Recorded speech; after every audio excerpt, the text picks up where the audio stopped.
Every pregnancy needs utmost care and attention. But certain pregnancies need a little extra attention. An Rh negative mother carrying an Rh positive baby is at increased risk of complications. BSV is at the forefront to ensure safe delivery in every Rh negative pregnancy.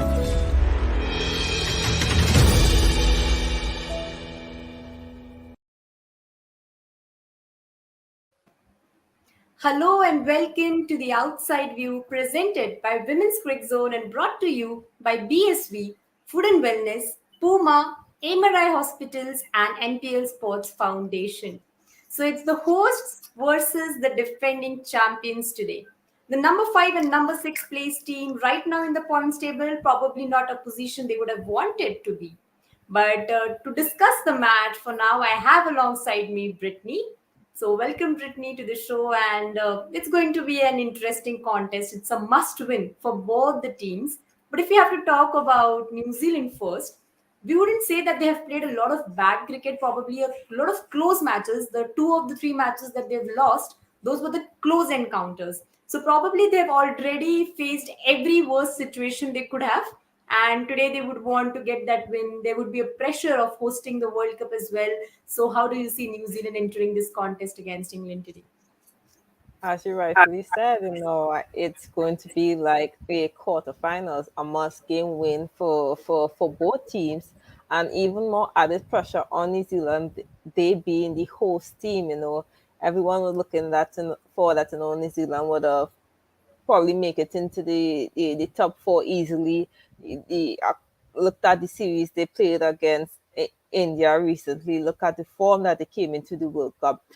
A lot of people are shocked that New Zealand is now in this must-win position, but I just feel like the couple days extra they had between the last game against I believe India, no, South Africa. Yes, against South Africa. Yeah, till now I think they have a lot of time to reflect, and nobody wants to be out of a whole home World Cup so early. I mean, I guess if it reaches semi-final stage and they did get knocked out, but to be not being able to make the semi-final would be a big blow for the people of New Zealand.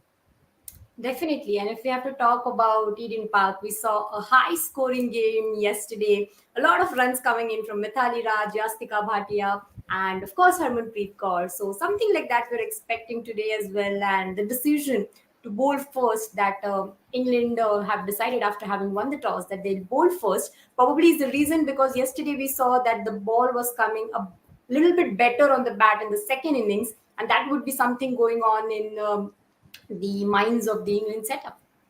Yes, a pretty fresh pitch. Yesterday was basically a kind of a practice for teams to see what the pitch have to offer.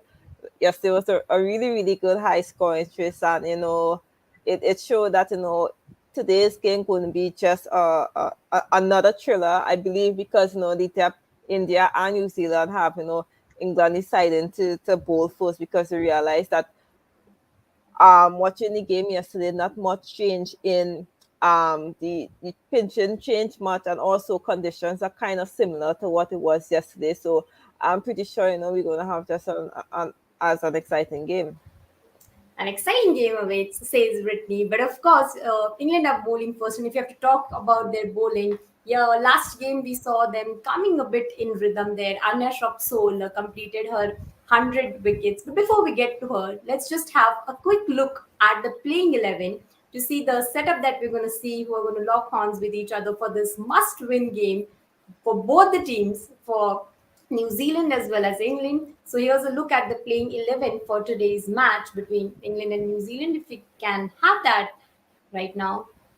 Until we get that, the changes, there are no changes in the playing 11. Both of them are playing the same team from the last game. And of course, to join the discussion with us, I have alongside me Mohit as well. So we were having a talk on Anya Shropsol, Mohit.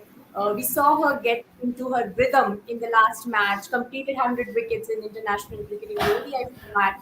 So today it would be very important for England that their most experienced campaigner steps up because it's a must win for the defending champions and there would be pressure on them.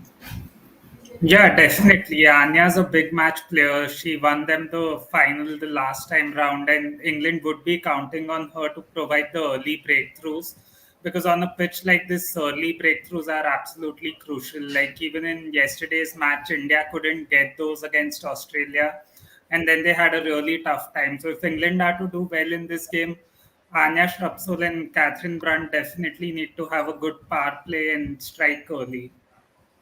Definitely. And of course, talking about someone like Catherine Brunt, would want that support from her as well. But before we get to her, we also know that Charlie Dean was amazing with the ball against India the other day, Brittany. So, coming to you with her, we know that the spin duo, Sophie Eccleston and Charlie Dean, and we have Amelia Kerr in the batting setup of New Zealand, who is a good player of spin. So, this is going to be an intriguing contest, isn't it?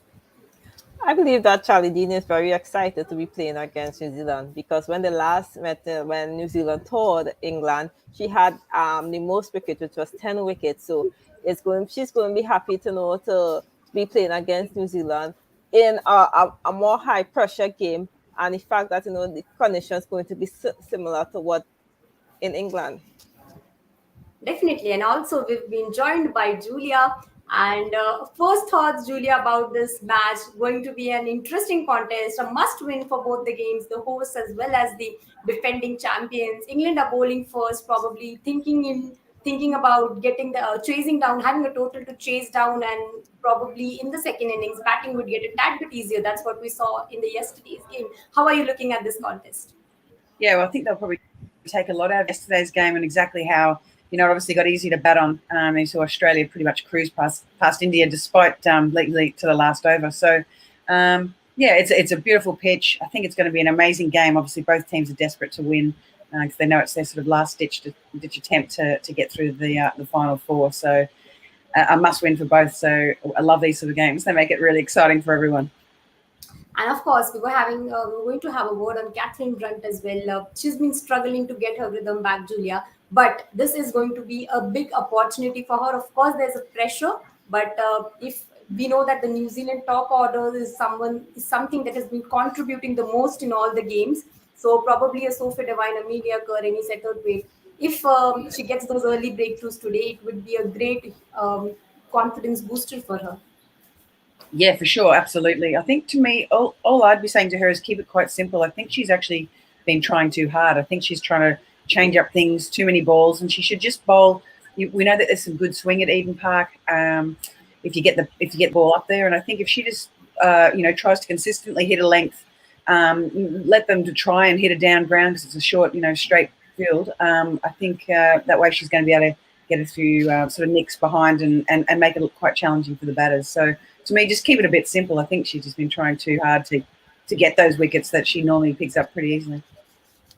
Yeah, and also talking about England's fielding, we were saying that it's fielding that were costing them a lot of games. But in the last game, we saw that probably they have kept those fielding woes to bed right now. So Mohit, just coming to you with that, England would want that they continue their good fielding as well from the last game because like taking those important catches and because we saw in the game against South Africa, Laura Wolfart was dropped for 4 times and that is what in the end affected the result. But this time around they would be confident against New Zealand that they need to be spot on with their fielding and not leak any extra runs.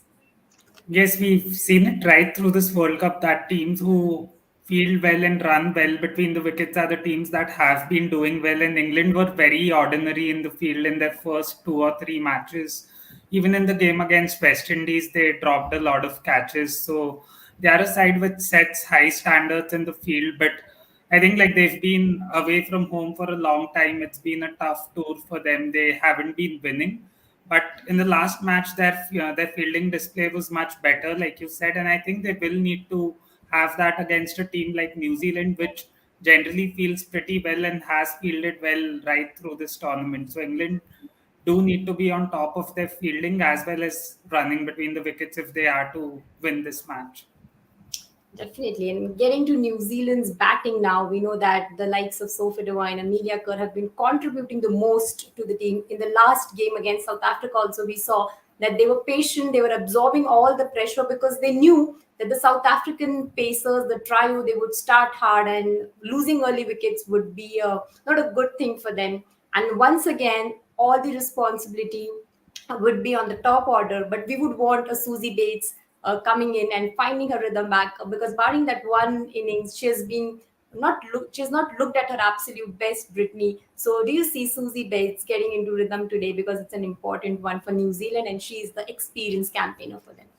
We will all love to see Susie Beats get in some rhythms and get some runs under her belt. It's very important for New Zealand for she and Sophie Devine to build a partnership because they haven't got those partnership going on top. Besides, whether it be Kerr and Bates or Kerr and Devine, you want Devine and Bates to bat as long and as deep in the innings. So when the Amy Satterwhite and Amelia Kerr come in the wicket, things will be a lot easier. New Zealand need to put down a really huge total against England. They need to, when they step off that field and step on back to that field in that second innings, they need to be confident with whatever score they put on. And talking about Sophie Devine, of course, Julia, we were always talking about her captaincy, the tactics that she's been using to take the team forward, whether it's with her with the inputs that she puts in when the team is fielding, whether that when she's batting herself. We saw a lot of confidence when she was batting against South Africa. Just missed narrowly with her century there. So she was asked her plans about how the team is going to face England there. So she just said that when she was asked that, what are your plans against England? How are you planning to win the game?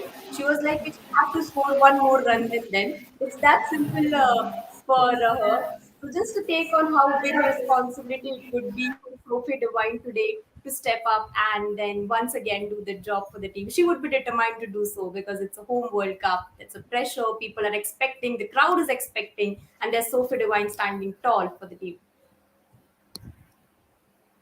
I think she's quite an inspirational person for the team. And not that she means to be, she just is naturally from the way that she goes about what she does. I think the captaincy itself actually makes her a better player again. I think that she really suits being a captain. She's got plenty of other captains around her. And she's not one of those sort of autonomous ones. She actually works quite well with her leadership group, I think, and talks a lot with them and gets their input. So that's sort of like a team sort of driving sort of captain. So that's sort of what I like about her. And I think that's what she needs. So Susie Bates will need today because Susie's, hasn't been on the best form. She got some runs against Bangladesh only, but any of the sort of other teams, she hasn't really scored too many runs. So to me, her and Sophie need to work together really tightly in order to get them off to that great start. And I think if Sophie today, I'd love to see her just be a little brave and work with Bob Carter, the coach, and maybe shuffle around that batting order a little bit. I think if they are losing some wickets, I can't see why you wouldn't, slot Katie Martin up the order a little bit just to stabilise it. She's been great at the end, but her running between wickets probably isn't as quick as someone like a Maddie Green. So maybe a little switch around depending on, what the situation of the game is. But if they do lose some wickets, I'd have no problem with bringing Katie Martin up to number 5 if they've still got, 15, 20 overs to go. And then let Maddie Green do a lot of the running. I thought Brooke Halliday batted really, really well the other day. So to me, it's about Sophie being really brave with the batting order today, not just sort of sticking with the sort of old sort of formats that they've had and just leaving Katie at number 7 to finish it for them because she has been excellent, but I just think she'd be better used the longer that she bats out there and takes advantage of the way that she hits the ball. So to me, I think just that braveness today will be great to see from Sophie. And you rightly mentioned about the changes in the batting order that we might just see today, but the middle order of New Zealand has looked a bit fragile in the matches. We saw that low middle order collapse against South Africa, something similar to that against Australia as well. So the middle order has been a tad bit disappointing, and the middle overs, the runs that are scored in the middle overs are actually which go on to change the course of the entire match, Brittany. So we also want today that the middle order of New Zealand strikes because the top order, there is some over dependency on the top order, it seems right now. Yes, because you saw last game that after Brooke Holiday that the middle order just collapsed, and probably that if there at least 20 runs more, it would have been a lot more difficult to South Africa to chase. And that's the thing, it's not just New Zealand, it's a lot of teams in this World Cup where their middle order is struggling. And when the top order don't produce the runs that's needed, there seems to be a lot more pressure on the middle order to perform. And honestly, a lot of the middle orders in the team haven't scored the amount of runs that's needed. As I said, it's not just New Zealand. So today, the middle, the top, the end, everybody will have to contribute today because it's such an important game for New Zealand. And I know the players must be under pressure. It's a home World Cup. You don't want to be not even in a semi-final of a World Cup. Played in two home World Cup in the past in 2010 and 2018, and it was we did reach the semi-finals, but it was devastating not to reach the finals. So I know it's going to be a lot of pressure. So, of course, the match is started, and then we'll, of course, look at this interesting encounter against the hosts and the defending champions. So, prediction time before we wrap this up. Coming to you, Julia, first, as always, of course. Of course, I am expecting that you're rooting for New Zealand. Are you? Correct. Yeah. So I'll just ask you that who's that bowler from England that is going to ask difficult questions to New Zealand, and a particular battle that you're looking forward to? Again, I keep picking Kate Cross, and she really hasn't picked up the wickets, but I think it's between that sort of style. I think the pace bowlers can be quite effective on this pitch. So I might even actually go with Nat Siver just to change my train of thought right then. I think she's got a pretty good record against quite a few of the girls, particularly against Sophie Devine. She's her average. Sophie's average against Nat Siver is only 5.33. So that'll be a big wicket if they could pick up Sophie Devine. So I think Nat Siver will probably bowl in that first power play, maybe towards the back end of it, but just to tighten up with and sort of work back into their cartel. They used to have a pretty good bowling cartel like the South Africans did. So to me, between Andy Shrubsole, Catherine Brunt, and Siver, when they're on, they're pretty good. So I'd say Nat Siver is probably going to be the key today for me. Brittany, how much are England chasing then? Pardon? How much are England chasing? England is chasing 255. I don't know why I said 255 and not just 250, but I need to go one up on Julia and those perfect predictions. So I'm saying 255. We're getting there slowly. But then this is of course going to be a high scoring game. But if I have to ask you, Mohit, who do you think is the pick of the bowlers from England today? I'd actually go with what Brittany said earlier. I'd go for Charlie Dean. She was the difference in the match against India. And last year when England and New Zealand played, she was one of the standout bowlers for England. And I think she'll be crucial in the middle overs. That is when England will try to get breakthroughs, and depending on the start New Zealand have had, they might want to increase the run rate, especially if the rain's going to be a factor and if it's a rain shortened match. So Charlie Dean will have plenty of opportunities to make an impact in today's game, and she's bowled well in both the previous matches. So I'd go for Charlie Dean. Okay, then 255, Brittany's prediction. Kate Cross, Nat Siver there, and Charlie Dean coming in from Julia and Mohit. So here we'll wrap up the pre-show, and we'll of course pick up this conversation in the mid-show. You until then stay tuned to Women's Cricket Zone for all the updates on women's cricket.